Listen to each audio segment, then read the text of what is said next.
Subscribe to our YouTube channel and press the bell icon to get the latest updates. NITI Aayog की governing council में मैं आप सभी का स्वागत करता हूं। देश की प्रगति का आधार है कि केंद्र और राज्य साथ मिलकर के कार्य और निश्चित दिशा में आगे बढ़े। कोऑपरेटिव फेडरलिज्म को और अधिक सार्थक बनाना और यही नहीं, हमें प्रयत्नपूर्वक कॉम्पिटिटिव कोऑपरेटिव फेडरलिज्म को न सिर्फ राज्यों के बीच डिस्ट्रिक्ट तक ले जाना है, ताकि विकास की स्पर्धा निरंतर चलती रहे, विकास ये प्राइम एजेंडा बना रहे, देश को नई ऊंचाई पर ले जाने की स्पर्धा कैसे बढ़े, ये मंथन करने के लिए पहले भी कई बार हमने चर्चा की है। आज भी स्वाभाविक है कि इस समिट में उस पर बल दिया जाएगा। हमने कोरोना कालखंड में देखा है कि कैसे अब राज्य और केंद्र सरकार ने मिलकर काम किया, देश सफल हुआ और दुनिया में भी भारत की एक अच्छी छवि निर्माण हुई।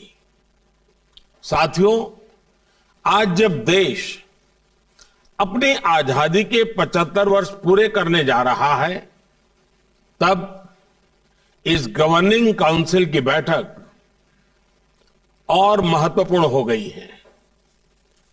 मैं राज्यों से भी आग्रह करूंगा कि आजादी के 75 वर्ष के लिए अपने अपने राज्यों में समाज के सभी लोगों को जोड़ करके समितियों का निर्माण हो, जिलों में भी समितियों का निर्माण हो। अब से कुछ देर पहले इस बैठक के लिए बिंदुओं का एक सरसरा उल्लेख आपके सामने हुआ है।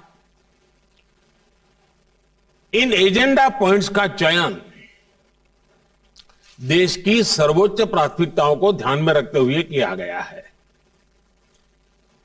इन एजेंडा पॉइंट्स पर राज्यों से सुझाव लेने के लिए, राज्यों को तैयारी का पर्याप्त समय देने के लिए एक नया प्रयोग शुरू किया गया कि इस बार नीति आयोग के साथ राज्यों के सभी प्रमुख अधिकारियों के साथ एक अच्छा सा वर्कशॉप भी हुआ इसके पूर्व, और उस चर्चा में जो पॉइंट आए उनको भी इसमें जोड़ने के लिए हमने प्रयास किया है, और इसके कारण काफी सुधार और एक प्रकार से राज्यों की अपेक्षाओं को ध्यान में रखते हुए एजेंडा बना है।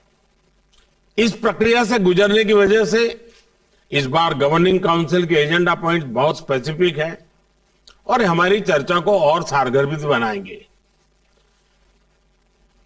साथियों, पिछले कुछ सालों में हमने देखा है कि हमारे देश के गरीबों को एम्पावर करने की दिशा में बैंक खाते खुलने से, टीकाकरण बढ़ने से, स्वास्थ्य सुविधा बढ़ने से, मुफ्त बिजली कनेक्शन मिलने से, मुफ्त गैस कनेक्शन, मुफ्त शौचालय निर्माण की योजनाओं, उनके जीवन में, खास करके गरीबों के जीवन में एक अभूतपूर्व बदलाव नजर आ रहा है।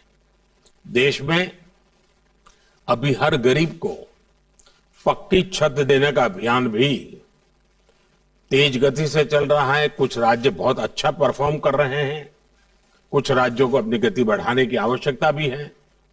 2014 के बाद से देखें तो गांवों और शहरों को मिलाकर 2 करोड़ 40 लाख से ज्यादा घरों का निर्माण पूरा किया गया है। आपको मालूम है, देश के 6 शहरों में आधुनिक टेक्नोलॉजी से घरें बनाकर एक अभियान चल रहा है। एक आध महीने के भीतर भीतर नई टेक्नोलॉजी से तेजी से अच्छी क्वालिटी के मजबूत मकान बनाने की दिशा में देश के 6 शहरों में नए मॉडल तैयार होंगे। वो भी इस काम के लिए हर राज्य को ये उपयोगी होने वाला है। उसी प्रकार से पानी की कमी और प्रदूषित पानी से होने वाली बीमारी लोगों के विकास में बाधा न बने, कुपोषण की समस्याओं को वो बढ़ाए नहीं, इस दिशा में भी मिशन मोड में काम हो रहा है। जब जल जीवन मिशन शुरू होने के बाद से पिछले 18 महीनों में ही 3.5 करोड़ से भी अधिक ग्रामीण घरों को पाइप वाटर सप्लाई से जोड़ा जा चुका है। गांवों में इंटरनेट कनेक्टिविटी के लिए भारत नेट स्कीम एक बड़े बदलाव का माध्यम बन रही है। ऐसी सारी योजनाओं में जब केंद्र और राज्य सरकारें मिलकर काम करेगी तो काम की गति भी बढ़ेगी और अंतिम व्यक्ति तक उसका लाभ पहुंचना भी सुनिश्चित हो जाएगा। साथियों, इस वर्ष के बजट पर जिस तरह का एक पॉजिटिव रिस्पांस आया है, चारों तरफ से एक नई आशा का वातावरण पैदा हुआ है, उसने जता दिया है कि मूड ऑफ द नेशन क्या है। देश मन बना चुका है, देश तेजी से आगे बढ़ना चाहता है, देश अब समय नहीं गंवाना चाहता है और कुल मिलाकर के देश के मन को बनाने में देश का युवा मन बहुत बड़ी भूमिका अदा कर रहा है और तभी ये बदलावों के प्रति एक नया आकर्षण पैदा हुआ है। हमें भी ये देख कैसे देश का प्राइवेट सेक्टर देश की इस विकास यात्रा में और ज्यादा उत्साह से आगे आ रहा है। सरकार के नाते हमें इस उत्साह का, प्राइवेट सेक्टर की ऊर्जा का सम्मान भी करना है और उसे आत्मनिर्भर भारत में उतना ही अवसर भी देना है। आत्मनिर्भर भारत एक ऐसे नए भारत की तरफ कदम है जहां हर व्यक्ति, हर संस्था, हर उद्यम को अपनी पूरी क्षमताओं से आगे बढ़ने का अवसर मिले। साथियों, आत्मनिर्भर भारत अभियान एक ऐसे भारत का निर्माण का मार्ग है जो न केवल अपनी आवश्यकताओं के लिए बल्कि विश्व के लिए भी उत्पादन करे और यह उत्पादन विश्व श्रेष्ठता की कसौटी पर भी खरा उतरे। और इसलिए मैं हमेशा कहता हूं, zero defect zero effect. Bharat जैसा युवा देश, उसकी आकांक्षाओं को ध्यान में रखते हुए हमें आधुनिक इंफ्रास्ट्रक्चर का निर्माण करना होगा, इनोवेशन को बढ़ावा देना होगा, टेक्नोलॉजी का ज्यादा से ज्यादा प्रयोग करना होगा, शिक्षा कौशल के बेहतर अवसर उन्हें देने होंगे। साथियों, हमें अपने बिजनेस को, एमएसएमईज को, स्टार्टअप्स को और मजबूत करने की जरूरत है। हमारे हर राज्य की अपनी एक खूबी है, हर राज्य के हर जिले के पास अपना हुनर है, अपनी खासियत है, कई प्रकार के पोटेंशियल्स हम बारीकी से देखें तो नजर आते हैं। सरकार द्वारा देश को ये सैकड़ों जिलों के प्रोडक्ट्स को शॉर्टलिस्ट करके उनके वैल्यूएडिशन के लिए, मार्केटिंग और एक्सपोर्ट के लिए उन्हें प्रमोट किया जा रहा है।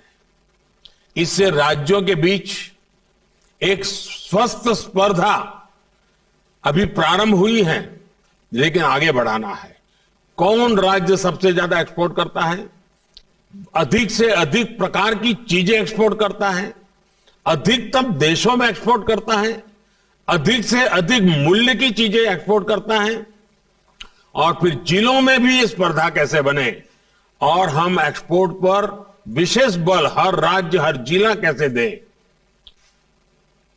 हमें इस प्रयोग को जिलों और ब्लॉक्स के बीच भी लेकर जाना है। हमें राज्यों के संसाधनों का पूरा इस्तेमाल करना होगा। राज्यों से होने वाला एक्सपोर्ट हमें आग्रहपूर्वक, और इसका हिसाब किताब हर महीना लेना चाहिए और उसको बढ़ाना चाहिए। पॉलिसी फ्रेमवर्क और केंद्र एवं राज्यों के बीच बेहतर तालमेल भी बहुत जरूरी है। अब जैसे हमारे यहां कोस्टल स्टेट है, मत्स्य उद्योग को, ब्लू इकोनॉमी को और मछली को विदेशों में एक्सपोर्ट करने के लिए असीमित अवसर है। हमारे कोस्टल स्टेट उसके लिए क्यों न स्पेशल इनिशिएटिव ले। देखिए, इकोनॉमी को बहुत बड़ा बल मिल सकता है, हमारे फिशरमैन को बहुत बड़ा बल मिल सकता है। मैं चाहूंगा कि आप इस बात से परिचित हैं कि केंद्र सरकार ने विभिन्न सेक्टर्स के लिए एक पीएलआई स्कीम शुरू की है। ये देश में मैन्युफैक्चरिंग बढ़ाने का बेहतरीन अवसर है। राज्यों को भी इस स्कीम का पूरा लाभ लेते हुए अपने यहां ज्यादा से ज्यादा निवेश आकर्षित करना चाहिए। कॉरपोरेट टैक्स की दरें कम करने का लाभ भी राज्यों ने बढ़ चढ़ करके उठाना चाहिए। आपने ऐसी कंपनियों का संपर्क करना चाहिए कि दुनिया में इतना कम टैक्स रेट जब किया गया है तो उसका फायदा आपके राज्य को मिलना चाहिए। साथियों, इस बार के बजट में इंफ्रास्ट्रक्चर के लिए दिए गए फंड की भी काफी चर्चा हो रही है। इंफ्रास्ट्रक्चर पर होने वाला ये खर्च देश की अर्थव्यवस्था को कई स्तर पर आगे बढ़ाने का काम करेगा, रोजगार के भी बहुत अवसर पैदा करेगा। एक मल्टीपल इफेक्ट होती है इसकी। नेशनल इंफ्रास्ट्रक्चर पाइपलाइन में राज्यों का हिस्सा 40% से इसलिए 40% है, और इसलिए जरूरी है कि राज्य और केंद्र मिलकर अपने बजट को सिंक्रोनाइज करे, प्लानिंग करे और प्राथमिकताओं को तय करे। अब भारत सरकार ने अपना बजट पहले की तुलना में 1 महीना प्रीपोन किया है। राज्यों के बजट और केंद्र के बजट में बीच में 3-4 सप्ताह मिल जाते हैं, तो केंद्र के बजट के लाइट में राज्यों का बजट बनता है, तो दोनों मिलकर के एक दिशा में आगे बढ़ते हैं। और मैं चाहूंगा कि इस दिशा में भी राज्यों के बजट चर्चा करते होंगे। जिन राज्यों का बजट अभी आने वाला है वो इस काम को और प्राथमिकता पर कर सकते हैं। केंद्रीय बजट के साथ ही राज्यों का बजट भी विकास को गति देने में, राज्यों को आत्मनिर्भर बनाने में उतना ही अहम है। साथियों, 15वें वित्त आयोग में लोकल बॉडीज के आर्थिक संसाधनों में बड़ा इजाफा होने जा रहा है। स्थानीय स्तर पर गवर्नेंस में सुधार लोगों का लिए क्वालिटी ऑफ लाइफ और उनके आत्मविश्वास का आधार बनती है। इन सुधारों से में टेक्नोलॉजी के साथ साथ जन भागीदारी भी बहुत आवश्यक है। मैं समझता हूं कि पंचायत राज व्यवस्था तथा नगर निकायों के निर्वाचित प्रतिनिधियों को इस कन्वर्जेंस तथा आउटकम्स के लिए जिम्मेदार बनाने का भी समय आ गया है।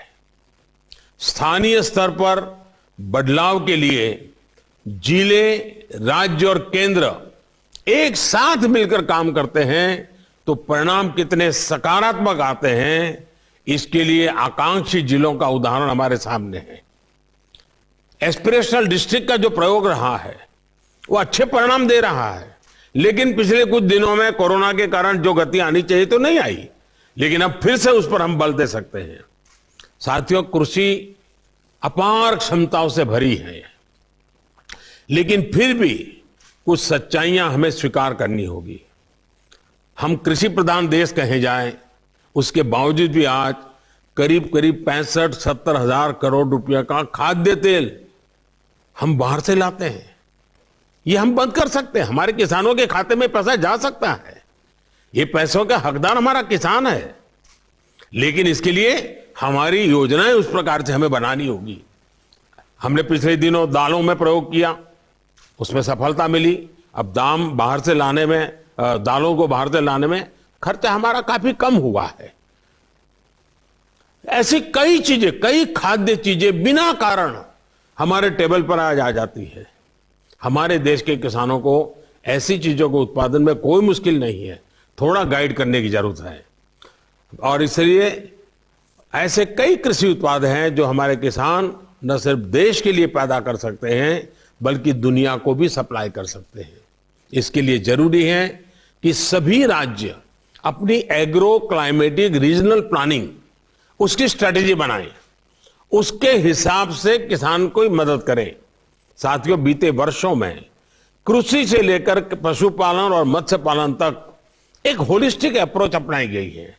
इसका परिणाम है कि कोरोना के दौर में भी देश में कृषि निर्यात में काफी बढ़ोतरी हुई है, लेकिन हमारा पोटेंशियल इससे अनेक गुना ज्यादा है।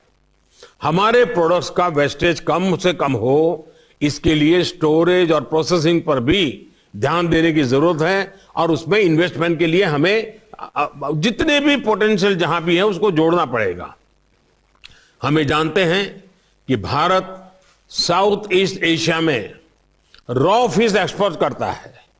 जब मैंने प्रारंभ में कहा, वहां वो फिश प्रोसेस करके भारी मुनाफे और प्रोसेस प्रोडक्ट के तौर पर बेची जाती है। क्या हम सीधे प्रोसेस फिश प्रोडक्ट को बड़े पैमाने पर एक्सपोर्ट नहीं कर सकते? हमारे सभी कोस्टल स्टेट खुद अपना इनिशिएटिव लेकर के इस पूरे ग्लोबल मार्केट को ऊपर अपना प्रभाव पैदा नहीं कर सकते हैं? ऐसी स्थिति कई और क्षेत्रों, कई और प्रोडक्ट्स के साथ है।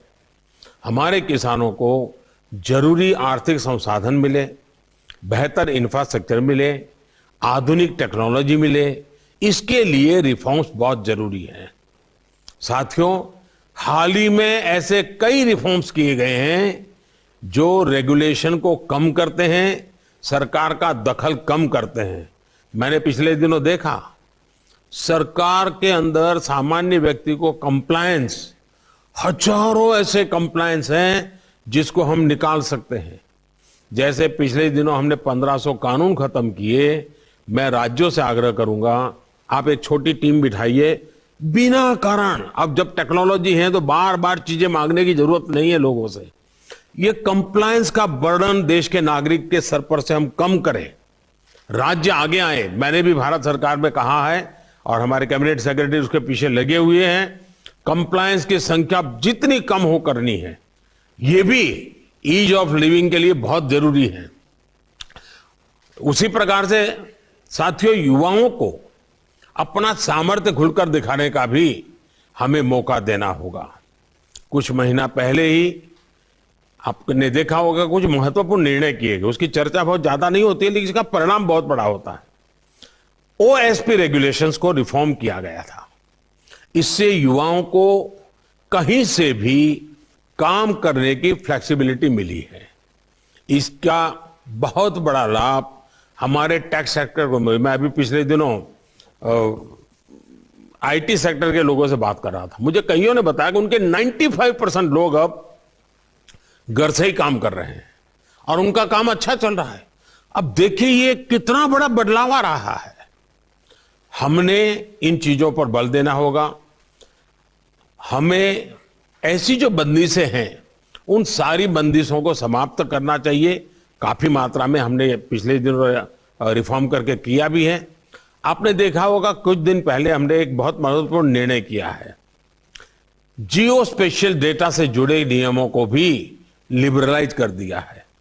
जो अभी हमने किया है वो अगर आज से 10 साल पहले हम कर पाते तो शायद ये गूगल वगैरह भारत के बाहर नहीं बनते, वो हमारे यहां बनते। हमारे ही लोगों की टैलेंट है लेकिन प्रोडक्ट हमारी नहीं है।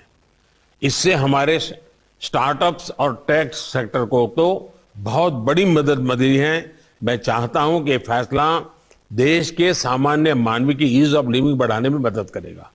और साथियों, मैं 2 चीजों का आग्रह करूंगा। आज विश्व में हमें एक अवसर प्राप्त हुआ है। उस अवसर को जुटाने के लिए हमारी कोशिश रहनी चाहिए ईज ऑफ डूइंग बिजनेस, और भारत के नागरिकों के लिए हमारी कोशिश रहनी चाहिए ease of living. Globally Bharat के पोजीशनिंग के लिए, भारत को अपॉर्चुनिटीज ग्रैब करने के लिए ईज ऑफ डूइंग बिजनेस का महत्व है और उसके लिए हमारे कानूनों में सुधार करना होगा, व्यवस्थाओं में सुधार करना होगा और देश के नागरिकों की आशा अपेक्षाओं को पूरा करने के लिए, उसके जीवन को सरल करने के लिए, ईज ऑफ लिविंग के लिए जो चीजें आवश्यक हैं उसको बल देना पड़ेगा। साथियों, मैं अब आपके अनुभव, आपके सुझाव सुनने के लिए उत्सुक हूं। आज हम दिन भर बैठने वाले हैं, बीच में एक थोड़ा समय हम ब्रेक लेंगे, लेकिन हम सारे विषयों की बात करेंगे। मुझे विश्वास है कि हमेशा की तरह इस बार भी आप सभी की तरफ से रचनात्मक और सकारात्मक विचार आप देश को आगे ले जाने में बहुत काम आएंगे। और हम सब मिलकर के, केंद्र और राज्य, हम एक देश के रूप में एक ही दिशा में जितनी शक्ति लगा सकते हैं, लगी शक्ति लगा करके विश्व में एक अभूतपूर्व अवसर भारत के लिए पैदा हुआ है। ये मौका हम जाने नहीं देंगे। इसी एक अपेक्षा के साथ मैं फिर एक बार इस महत्वपूर्ण समिट में आप सबकी उपस्थिति का स्वागत करता हूं, आपके सुझावों का इंतजार करता हूं। बहुत बहुत धन्यवाद।